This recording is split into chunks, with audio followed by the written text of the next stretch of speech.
Hello, everybody. I'm Will, And I'm Kristen. and this is So I'm watching American Horror Story, Season 11, Episodes 7 and 8. The Sentinel and Fire Island. It just made more sense to do them together. Yeah. So these episodes were bad. They were dumb. Sure. Are you not there? I don't know. So I had largely been enjoying this season because it was more grounded. It was more natural and toned down. And one of our friends, Megan, maybe? I think it was Megan, said that it was feeling like a Law and Order season. And it was for me. And I was liking that. The issue I have is with it being more naturalistic, I am having a harder time suspending disbelief. So when they do stupid shit or American Horror Story pulls its patented sort of like left field or bait and switch or whatever, I'm just sort of like, oh, I'm having a hard time feeling any tension because we're pretty certain that Big Daddy is a metaphor for AIDS. Yeah. And I mean, there's only so many times that the Death Tarot card can surprise or shock me. Yeah. And so I'm just sort of watching this like, so we're just running out the clock until they all die? Yeah, that is kind of my problem. We dealt with Mr. Whiteley in episode 7. Which, considering how quickly I think that could have been drawn out. Yeah. I mean, giving him to us in episode 2, I was skeptical, and now I agree with that skepticism. Yeah. Agreed. It felt a little bit preemptive because that was the more active plot. This Big Daddy spots AIDS metaphor. It's nebulous, and he keeps like almost getting people and then like fading into nothing, and then like weirdly taunting the lesbians in episode 8 and then fading into nothing. And then it's like, but then it's like this actually, which I almost hate more, this like almost artfully stunning scene of Theo getting like taken. Well, that was horrible. Yeah, it's a big no for me. It's. I mean, we had no reason to believe that Zachary Quinto was a good guy. As a matter of fact, we had all the reason to believe he was a bad guy. There's the Zachary Quinto of it all, where he's very charming, and we, as the audience, tend to like him and tend to root for him, even as a villain. Yeah. But taking Theo, who is one of our heroes, who is trying to break out of this world, who is trying to, be happy, make a go at it, all this stuff, who is also dying, which we know. He's just so clearly physically dying. There was that scene where they were talking over the Budweisers, and I was like, I keep waiting, because every time he was more deteriorated. Like darker and darker circles. And I kept waiting to cut back to just a skeleton there and like a belly shirt.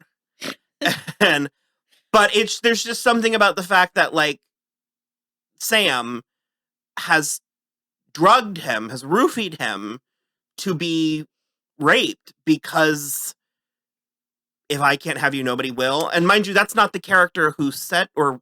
Yeah, no, you're right. But also it's like somehow kind of all of a sudden after the prequel episode that we had, Sam and Henry are like besties. Oh, ride or die besties. That's the American Horror Story, where it's like, remember when this show was about like an investigative journalist and a lounge singer in New York? Because now it's about Dennis O'Hare. Well, and that's the other thing too. And so suddenly, all of a sudden in this episode, we are to believe that for years he has been harboring deep and abiding love for Gino. In a way that, like, he saw them have a fight on the beach and was like, my time to shine. That's my chance. You know what'll bring him around? Soggy shoes. Ew! Because, I mean, we really should cover episode 7, but it was just so stupid. Because they just went charging in there with no... And again, this is where the naturalism is working against it. Okay, also, people are making too many assumptions all over the place. Because, we're smarter than him.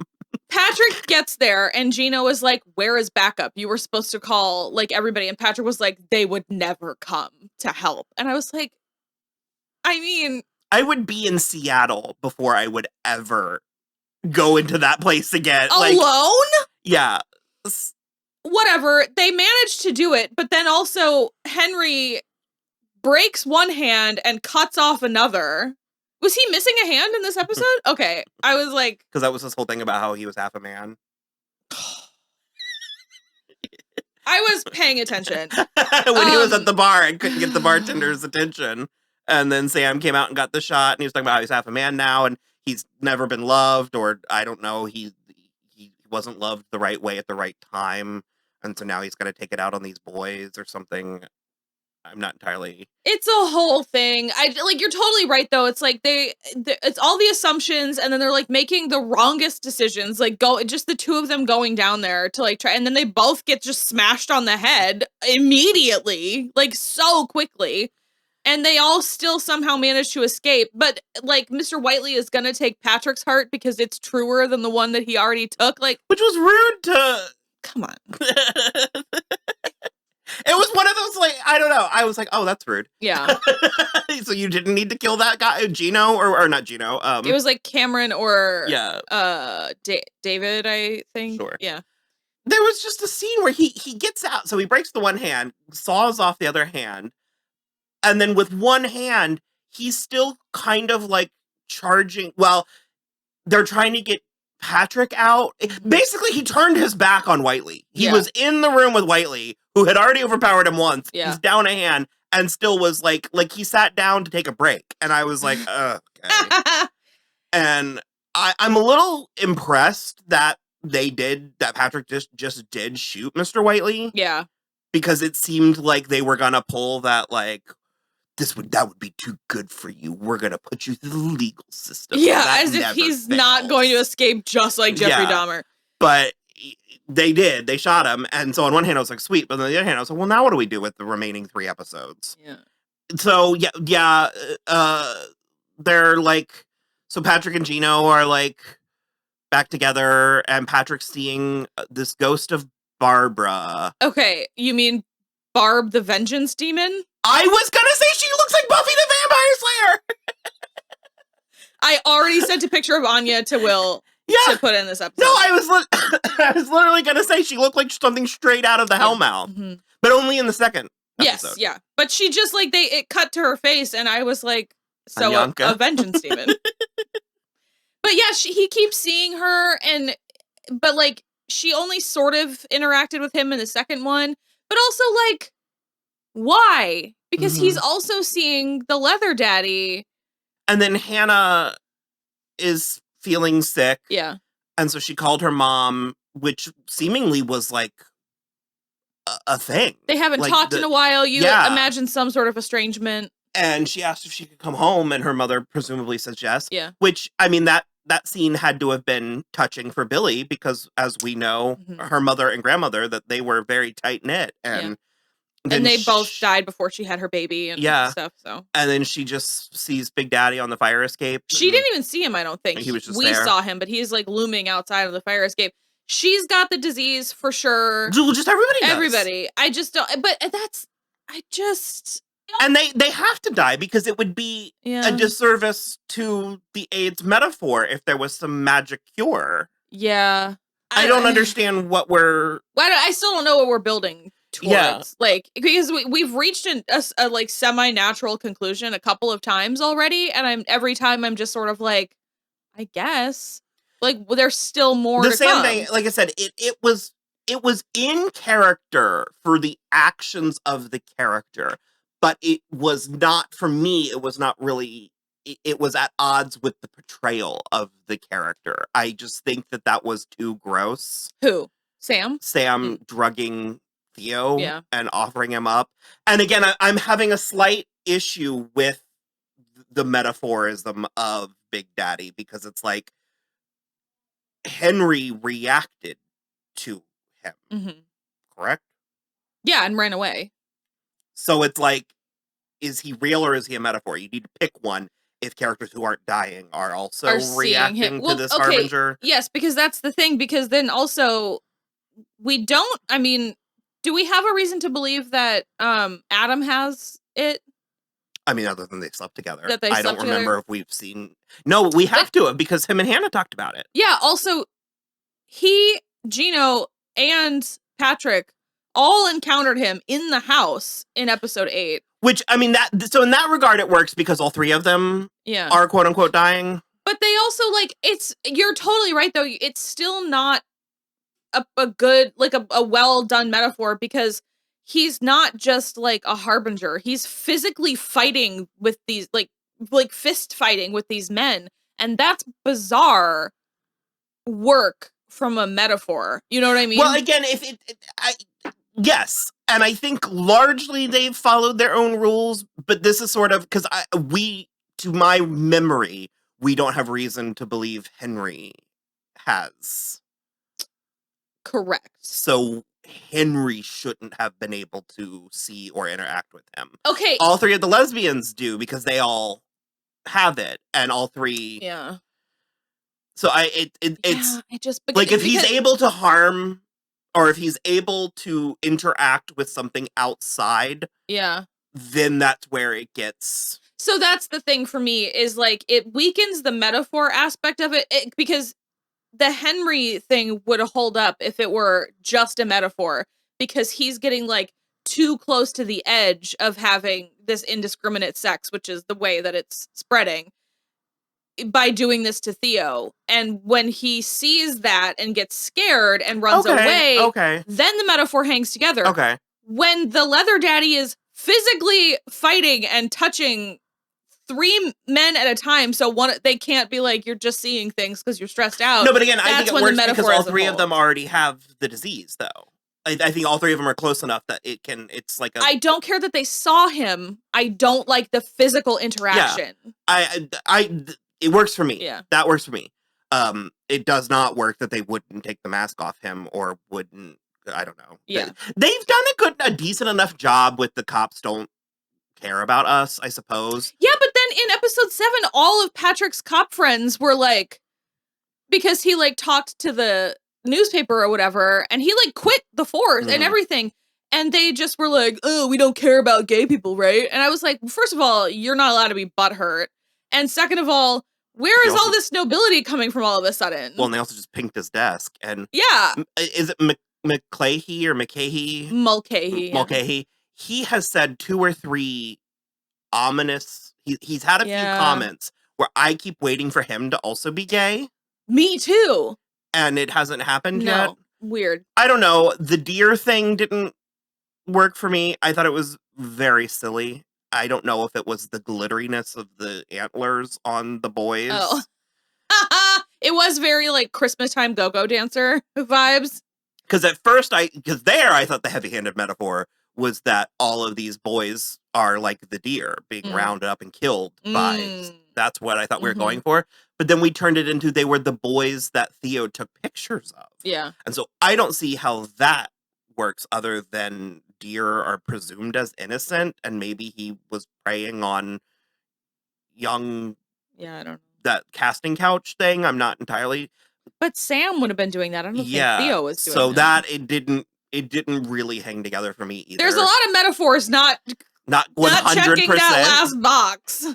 And I still am enjoying Sandra Bernhardt's presence here, but it is odd. I mean, it's just we kind of check in with the lesbians, but yet I still sort of feel like I don't know anything about them. Yeah, and she was like, because she was going to Sam's party to do readings, because she was, like, really only in Fire Island to make money, because she's doing all these readings now. And what was weird to me is that, like, they really presented it as, like, seeing this party through, like, fresh eyes. She was, like, enamored of the boys, and I was like, that seems weird. And to keep with our fall media trend, they were all very a girl. Yeah. And it was like, yeah, I was like, I think that I know that there is a difference between the gays and the lesbians, but I don't think the wedge is quite as... Yeah. I mean, I haven't spent much time in Fire Island in the 80s, but from my experience, there's more crossover than not. I just like, I don't really get that. And you're right, their presence is sort of baffling. Although this was nice to know that Fire Island does have like a lesbian section. There's a SNL skit about it. Oh, is there? Mm-hmm. Yeah, that's funny. I maintain that I don't know why Patrick and Gino are together. They are a terrible couple. Neither of them seems happy. We are alone. Everybody loves Gino. He's the hero, and he needs to dump Patrick. And I mean, I think he needs to dump Patrick, but I don't think. I think he's insufferable. Yeah, I don't. Especially so, there's a character on the Interview with the Vampire Show who's very samey to him, and I'm having a hard time with that character as well. And so I'm just sort of like, why are you? Because when Patrick just lets out that string of fucks, I was like, I'm on his team. Because he's like, you really want to fight about our trauma, our shared trauma, while we're on vacation, trying to forget about our shared trauma. And it's like, they also did like arrange this whole nice like Island of Misfit Toys like thing for all the people to come with. But I just don't know. It like the only relationship that was checking boxes to me was Adam and Theo. Mm-hmm. And now Adam went home to get money because they didn't have enough money to pay for the beers. And then somehow hours later, he hasn't gone back to look for Theo, who's strung up in the woods getting murdered. Well, raped first. It didn't go through. Yeah. But... So I don't really know like what story we're actually trying to tell. And with 2 episodes still left, I'm even more and they're gonna confused. They're gonna be somehow insanely long, but also not nearly enough. I feel foolish.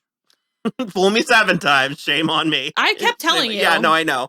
I can't say it is bad. Well, it's different. It's different. I can't say it's totally lost me. No, because I'm gonna give him the last 2 episodes, but these 2 episodes were very meandering and clearing up the Mr. Whiteley thing so early feels like kind of a misstep. We're back in that 5-episode thing. It's like they had to fill 10 episodes, so they're doing it. Where it was like the story only needed. Yeah, you just don't need to fill. Well, I mean, if that's the series FX order. is like, yeah, but that's what we've determined, that Red Tide came the closest to being a complete coherent story. Yeah.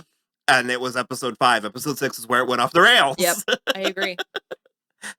And so had they condensed this into, because it's Henry. It's the fact that I know that he had a scene in like the 2nd episode and stuff, but it's the fact that they're insisting that he's a POV character that we're emotionally tied to is wild. Well, and again, like I said earlier, this like out of left field, like apparently long-term yearning for Gino. Well, and we got the patented Ryan Murphy, like to truly suck it, to act a dick. To suck a dick is to truly act out. We can't find that quote from Jacob Clifton, but what of Sunday in the Park with George? Yeah, but the thing is like it works for his character. It does. In 1981, but like, I don't know. And I mean, like, I was thinking while we were watching it, I was like, if this is Ryan Murphy's like attempt to bring knowledge of the AIDS crisis in the 80s and 90s to a new generation, then all those Gen Z kids watching American Horror Story. That's the thing, though. That's the thing. And I'm just like, who's asking for, is this just something you wanted to do? If it's just something you wanted to do, then that's fine. But like, I'm struggling. One of our commenters, friends, fans, whatever, I just don't know what to call him. I don't know what to call you. Was like, I feel like Ryan Murphy has a lot of unprocessed trauma and he's making it all our problem. Yeah. We also got another good one today from Miss Brown that said Frankenstein times Marsha P times Harvey Milk times SVU. And I was like, I mean, she's not wrong. I'm sad that we didn't get Kind of Frankenstein, and that wouldn't have worked with the naturalism. But when they unleashed that plot, I thought this was going to end with an army of zombie gays attacking a pride. Love it. And I'm kind of like, well, and like they even like, you know, it's a very, this show's a very have your cake and eat it too thing, because it's like we didn't get that, except for then we did in this tag voiceover of Gino writing his article at like how it should have been, like, and I'm just like, that's how it should have been. This Frankenstein running around like Frankenstein's monster running around like murdering the gays. I don't know. It's just one of my favorites is knowledge is knowing that Frankenstein is not the monster. Yeah. And wisdom is knowing that Frankenstein is the monster. So yeah, I don't know. I feel like I'm just gonna keep circling my same points. I'm mostly done. I can't say that this season has officially biffed it without watching the final two, but like these 2 episodes were very meh, I guess. No, well, I look forward to watching Requiem 1981 Part 1. 1981/1987. So there's like a time jump somehow. Yeah. Well, if there's a moment where it lost us, this is it. Yeah. So, we'll be back next week and we'll watch it and talk about it.